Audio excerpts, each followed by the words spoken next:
Assalamualaikum warahmatullahi wabarakatuh. Sebelumnya perkenalkan, saya Aileen Salafai. Di sini saya akan mewawancarai sebelumnya nama Bapak siapa ya? Alif Sunarso. Dengan Bapak Alif Sunarso.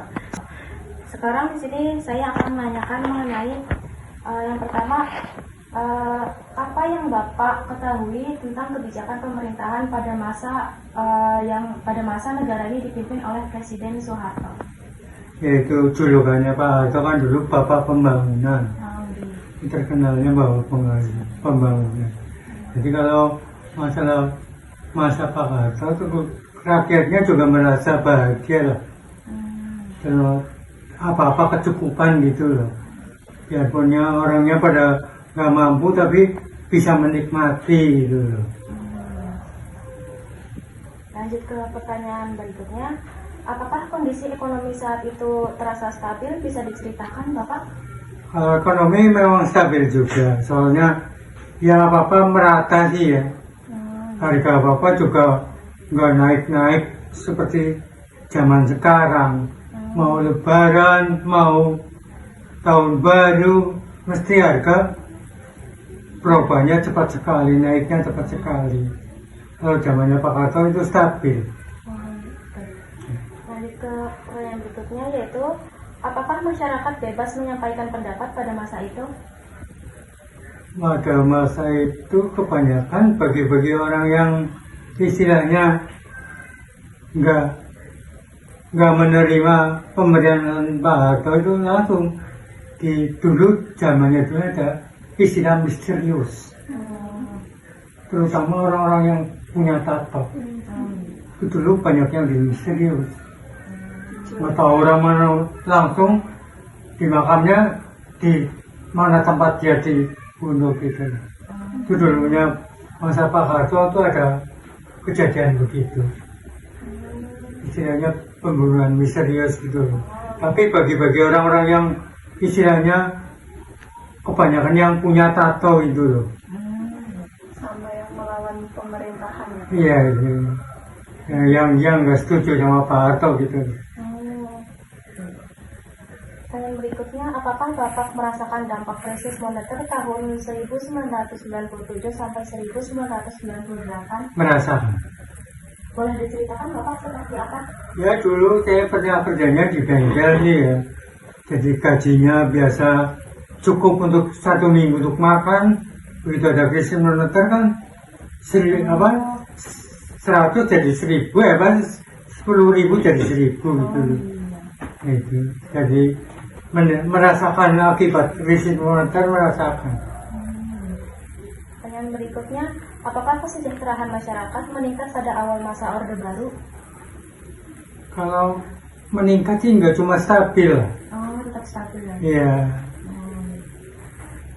Berikutnya, apa yang Bapak ingat tentang demo mahasiswa tahun 1998? Itu yang tahun di Jakarta itu yang terjadi mahasiswa banyak yang istilahnya diambil tapi nggak tahu identitasnya, nggak tahu taruhnya di mana, sampai sekarang kan masih ada itu. Kayak hilang ya Pak ya? Iya. Berikutnya, apakah Bapak mengetahui program reboisasi pada masa Orde Baru? Penghijauan. Penghijauan itu benar, itu istilahnya dulu Pak Harto memang ada menanam di seluruh kampung-kampung gitu loh, tanaman penghijauan gitu loh. Dulu memang ada, saya mengalami begitu. Pertanyaan berikutnya, apakah puskesmas atau rumah sakit mudah dijangkau masyarakat pada masa itu? Waktu masalah itu masih kurang, terutama ya rumah sakit kan kalau sekarang kan banyak. Kalau dulu masih ya istilahnya tiap kota paling yang besar itu cuma satu gitu. Kalau sekarang kota kecil aja udah banyak rumah sakit besar. Tapi ya dampaknya itu apa jadi membutuhkan ekonomi yang mampu. Jadi bagi orang yang mampu kalau sekarang mau berobat kan bingung. Kalau dulu enggak, ya cuma kurang prasarananya aja yang kurang. Transportasi gitu. Transportasi. Ya, transportasi juga rumah sakitnya kan juga masih sedikit. Seperti sekarang puskesmas kan hampir tiap desa ada kesehatan, ada yang melayani gitu. Kalau dulu di desa nggak ada yang melayani. Baik, cukup sampai di sini. Terima kasih kepada Bapak Pak Alif. ya, Pak Alif atas waktunya. Terima kasih banyak Bapak atas pendapat dan jawabannya. Sekian dari saya, Ayrin Salafai. Wassalamualaikum warahmatullahi wabarakatuh. Waalaikumsalam. Sebelumnya perkenalkan, nama saya Ainur Istiqomah. Di sini saya akan mewawancari Ibu tentang masa pemerintahan Soeharto. Yang pertama yaitu, apakah ada kegiatan penghijauan di daerah Ibu pada saat itu? Ada ya, itu mungkin kalau dibilang ada ya ada, dibilang enggak. Tapi kalau misalnya Mbak tanya gitu ya aku jawab, memang dulu paling penting itu penghijauan. Nomor satu penghijauan itu kan Pak Soeharto itu mementingkan rakyatnya biar subur makmur, karena dari penghijauan itu rempah itu nantinya diimpor, nanti dari luar negeri ke sini jadinya besi-besi gitu ya. Dan terus selanjutnya ini, kalau sekarang kan pada banyaknya mementingkan ibaratnya diri sendiri loh, keuangan. Kalau sekarang penghijauannya nggak ada, karena satu buat perumahan, dua buat jalan, tiga buat pabrik-pabrik gitu loh. Kalau ada pabrik katanya sih tuh. Apakah puskesmas atau rumah sakit mudah dijangkau masyarakat pada masa itu? Insya Allah dulu bisa dibandingkan sekarang. Kalau dulu enak, ada uang, ada berobat, ada pelayanan bagus, baik. Emang itu aturan Pak Soeharto ya. Kalau sekarang aturannya beda.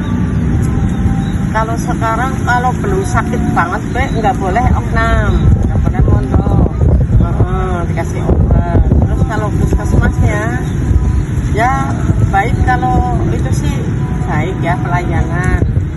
Tapi kalau dibandingkan dulu baik kan dulu daripada sekarang. Terima kasih Bu atas jawaban dan Semoga pendapat. sukses, sehat. Selanjutnya akan disampaikan oleh Anissa. Ya, baik, saya Anissa Nugrahedi akan melanjutkan wawancara dari Ayun kepada ibunya. Apakah yang Ibu ketahui tentang kebijakan pemerintah pada masa Orde Baru?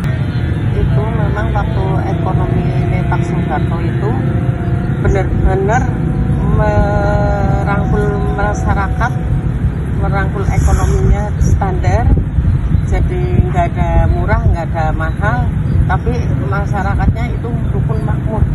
Rukun makmurnya itu ya terjangkau semua. Misalnya rupiah sedikit bisa cukup gitu. Kalau sekarang rupiahnya tinggi tapi nggak cukup, masih kurang terus. Tapi zamannya Soeharto lebih baik dari sekarang. Pertanyaan selanjutnya, apa yang Ibu ingat tentang demo mahasiswa tahun 1998? Berapa bulan itu mengenai demonya Trisakti ya. Pertama itu Trisakti karena menurunkan Pak Soeharto.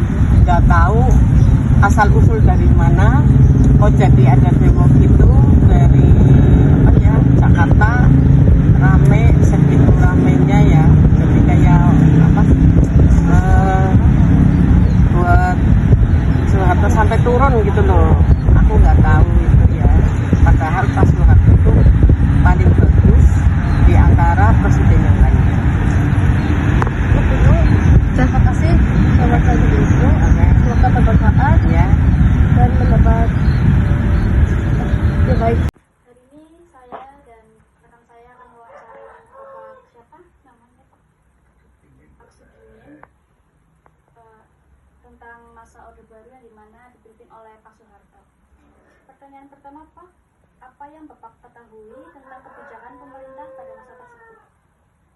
Ini dalam kebijakan yang Anda minta keterangannya masalah politik atau ekonomi atau pembangunan. Mungkin ketiganya boleh.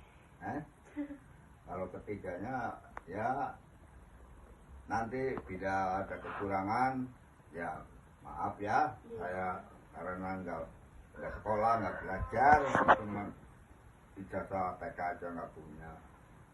Dalam kebijaksanaannya Bapak almarhum Presiden kita Pak Harto, waktu dia menjabat itu mulai tahun 1966 sampai 1998. Dia mengemban tugas waktu itu, pertumbuhan ekonomi dia stabil dalam 1 tahun itu kira-kira 7% pertumbuhan ekonomi. Dalam pemerintahannya dia masalah demokrasi itu kurang baik. Dalam pemilihan umum, contoh itu tidak bebas. Kalau sekarang kan udah bebas. Kalau dulu bisa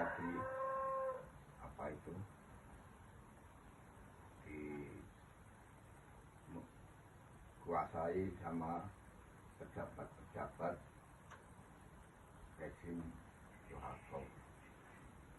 Dan masalah pertumbuhan ekonomi itu memang saya akui, pertanian, perdagangan, dan masalah makan itu enggak kurang lah, istilahnya cukup.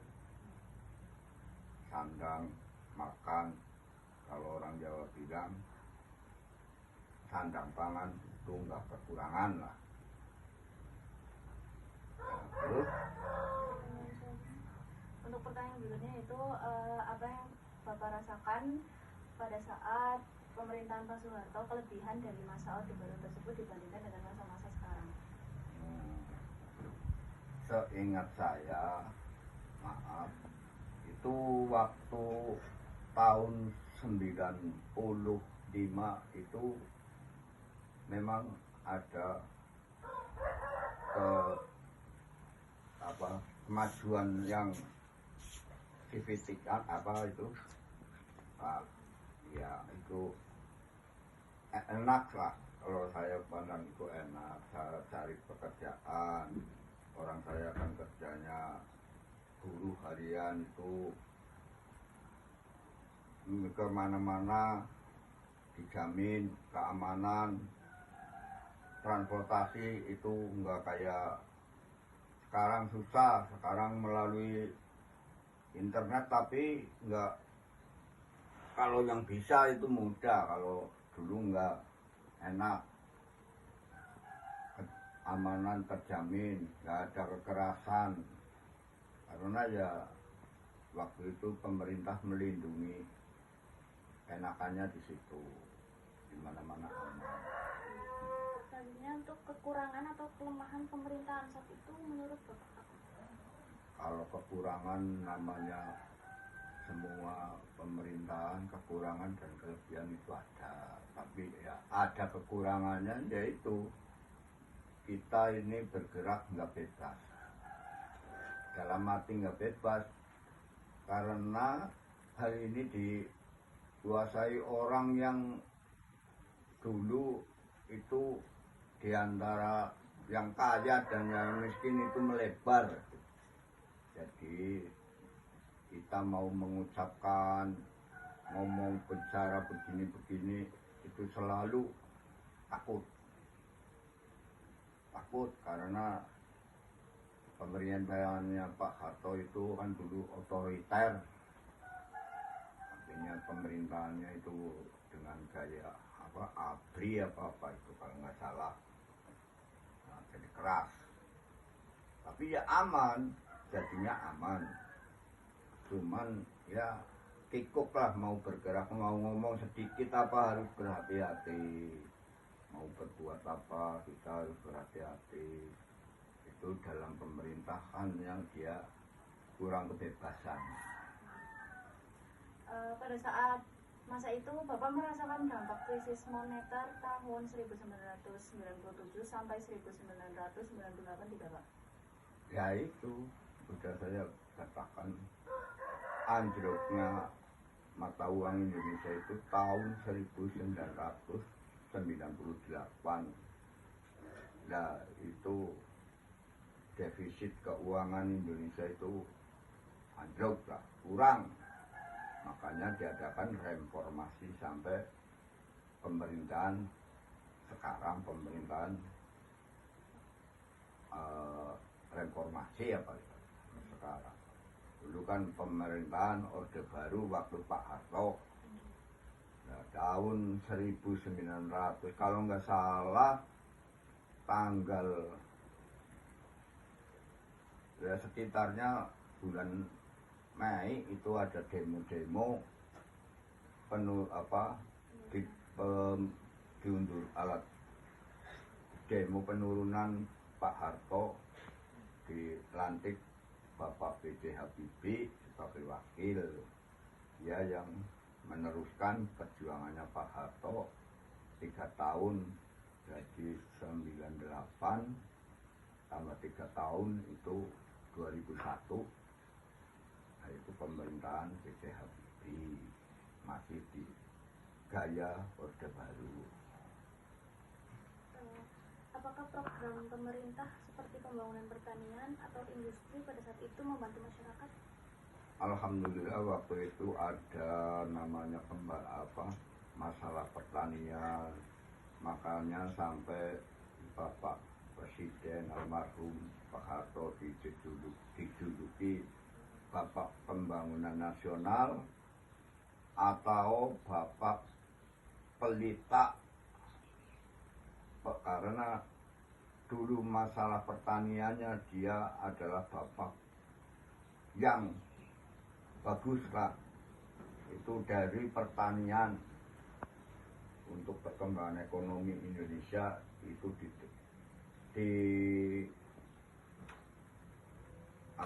pendapatan itu kebanyakan dari pertanian. Jadi makanya dia punya julukan Bapak Pembangunan Nasional. Ya, itu antara lain.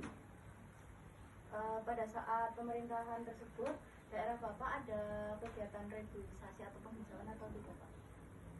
Ya karena di tempat saya kan di tempatnya di dataran rendah. Biasanya reboisasi itu di dataran yang tinggi-tinggi. Contohnya di lereng-lereng pegunungan itu reboisasi kan, penghijauan. Ya. Nah, iya, kalau di dataran tinggi rata-rata itu adanya ya cuma pertanian. Ya antara lain lereng.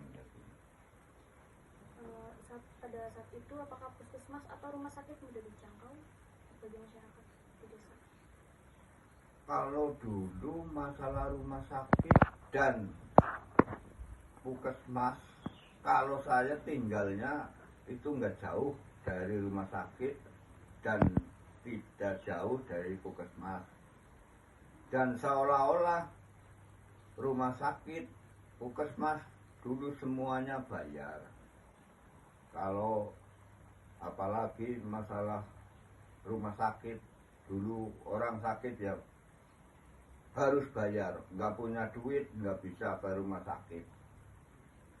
Kalau puskesmas sih murah lah bayaran dulu, kurang lebih itu dulu Rp5 tahun 80 mau berobat. Bagaimana fasilitas sekolah pada saat itu? Fasilitas sekolah antara sekolah SD lanjutan atau SMP? Mungkin dari SD? Mungkin dari pendidikan lah ya. Ya semua fasilitas sekolah dulu bagus. Cuman sekolah dulu nggak ada sekolah sistem gratis. Nggak ada bantuan dari pemerintah. Nah itu kejelekannya di situ. Kalau sekarang kan mending. Jadi fasilitas sih bagus. Cuman ya kurangnya cuman semuanya itu pakai biaya pembayaran. Jadi banyak orang yang tidak mampu sekolah, contohnya saya, karena biaya. Dan apakah benar pada saat itu ijazah diambil harus pakai uang gitu?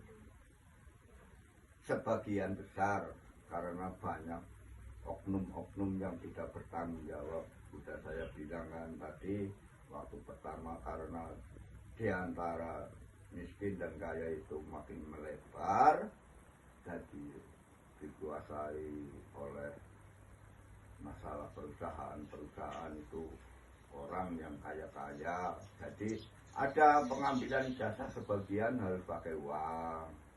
Ada juga sekolahan yang bijak. Ya begitu lulus ujian nggak sampai nunggu-nunggu kayak sekarang sampai 2 bulan 3 bulan itu baru bisa diambil. Kalau dulu memang ada syarat-syarat, ya contoh katanya buat apa ini transport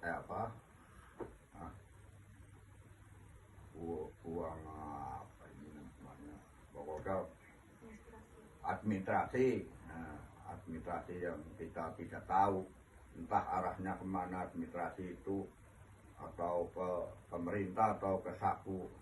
Dulu memang banyak itu.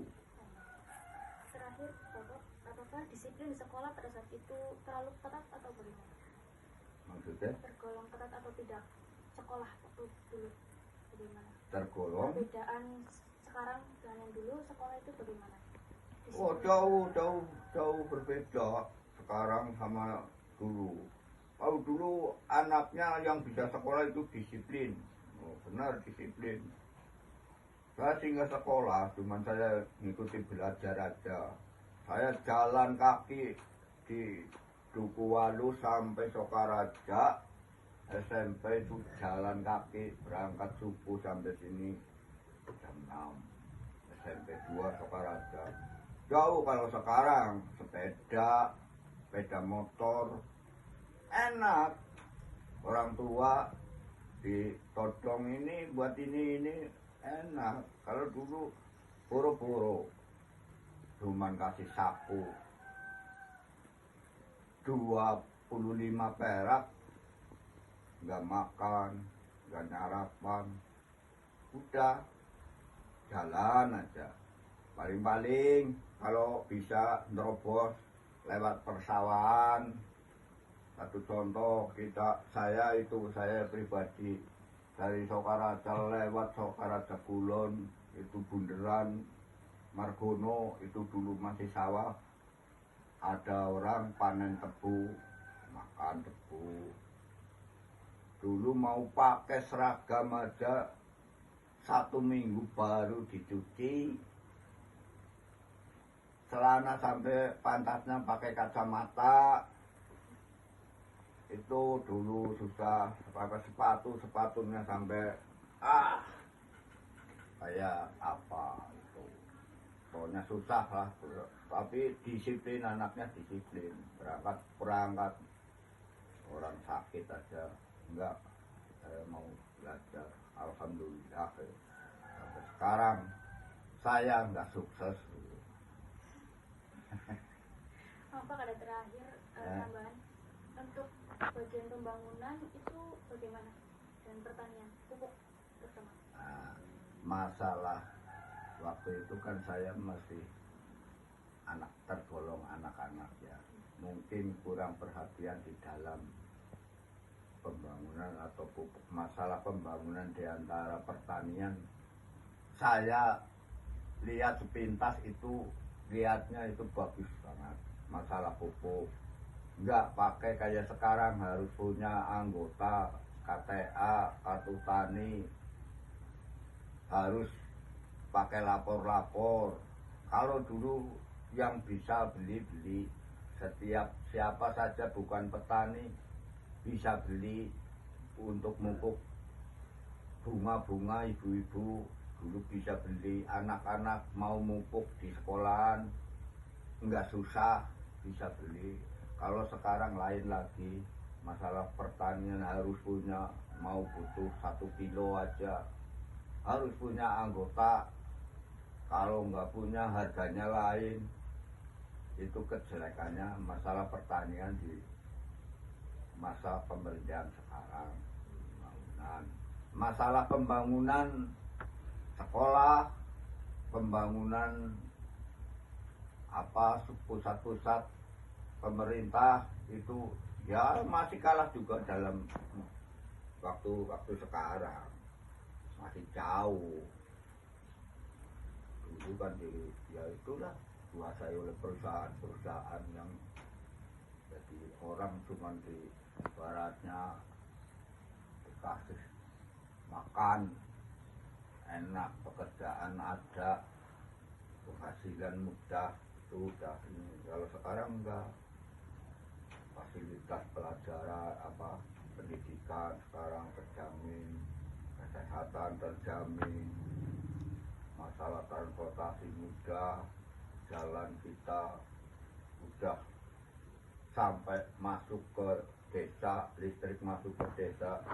Zaman Orde itu susah. Saya pakai listrik itu tahun 2005 baru menikmati terangnya listrik di kampung. Oke, begitu.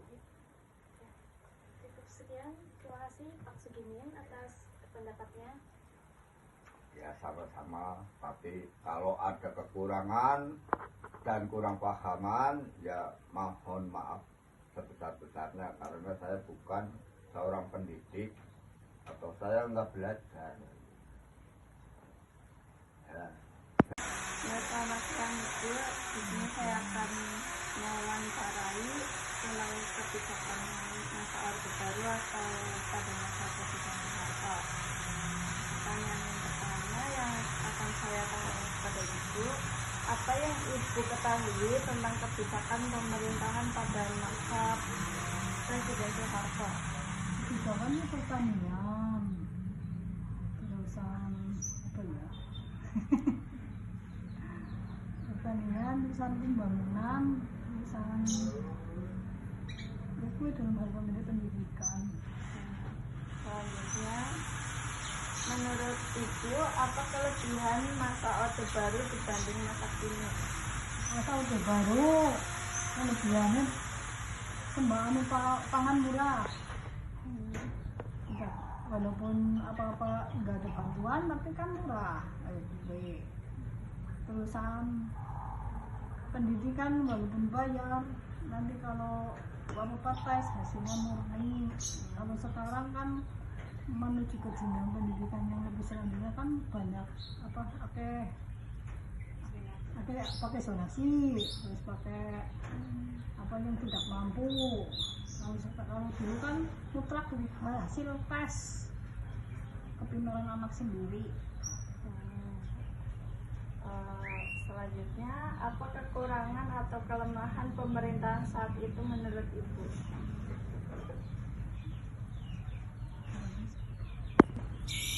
Menurut Ibu, apa kekurangan atau kelemahan pemerintahan saat itu? Pembangunan tidak menyeluruh, terusan harga pertanian ditentukan sama pemerintah apa gantiannya kalau salah banyak duit. Terusan ya apa diatur sama pemerintah lah. Banyak korupsi nggak? Korupsi nggak tahu. Yang jelas kejahatan tidak merajalela seperti sekarang. Kejahatan tidak merajalela seperti sekarang. Tidak semua dipublikasikan. Kalau sekarang kan dipublikasikan, kejahatan bisa di TV. Gitu.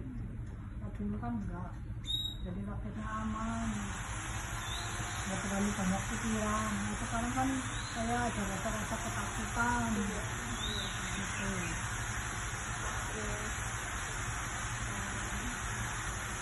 Bagaimana kondisi harga barang dan kebutuhan pokok saat krisis terjadi? Ya tetap terjangkau, cuman tetap terjangkau, diusahakan tetap terjangkau, ya terjangkau lah. Cuman kayaknya langka apa ya, pasokan apa ya.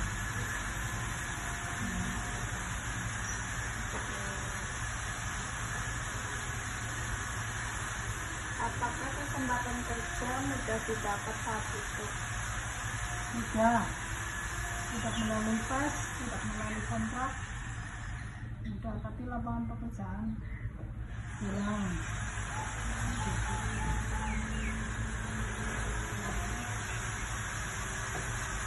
Makanya dialihkan ke pertanian.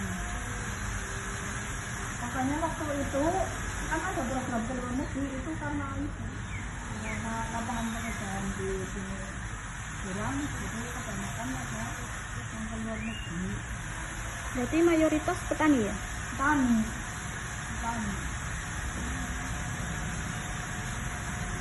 Selanjutnya, apakah apa yang Ibu tahu tentang demo mahasiswa pada tahun 1998? Apa yang Ibu ingat tentang demo mahasiswa pada tahun 1998? Tidak ada kepuasan dari masyarakat, jadi harga naik, perekonomian naik, terus kan. Apa yang Ibu tahu tentang penyebab demo mahasiswa pada tahun 1998? Tidak ada kepuasan dari masyarakat. Terus yang kedua, perekonomian naik, harga saham rupiah turun drastis. Apa ada kegiatan penghijauan di daerah itu saat itu? Ada. Waktu saat itu pemerintahan Soeharto penghijauan itu sangat digalakkan. Kalau sekarang kan banyak penebangan sama penambangan. Kalau dulu pertanian penghijauan itu selalu digalakkan. Nah, ada. Kemarin aja itu kerumput juga ada penghijauan dan penanaman kembali. Misalnya biar tidak ada bencana. Perbedaan Ibu pada saat masa itu, masa Presiden Soeharto dengan masa yang sekarang itu perbedaannya seperti apa ya? Kayak rumah tangga gitu. Kalau dulu perbedaan, kalau dulu nek gano ya, nek masa Soeharto, kue ibu rumah tangga kan membela sekarang pertanian, paling ya macul lalu gede ya.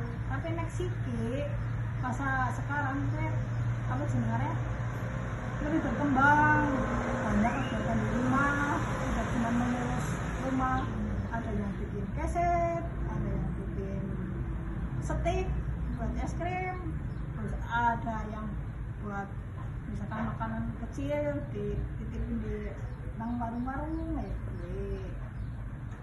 Perbedaannya gue itu gue dari segi lebih berkembang, ibu rumah tangga sekarang lebih berkembang dibandingkan dulu. Ya, terima kasih atas jawaban Ibu. Terima kasih untuk waktunya Ibu sudah menjawab pertanyaan dari saya. Maaf sih ulang. Terima kasih untuk jawaban dari Ibu. Dan terima kasih juga karena Ibu sudah meluangkan waktu Ya, sama-sama.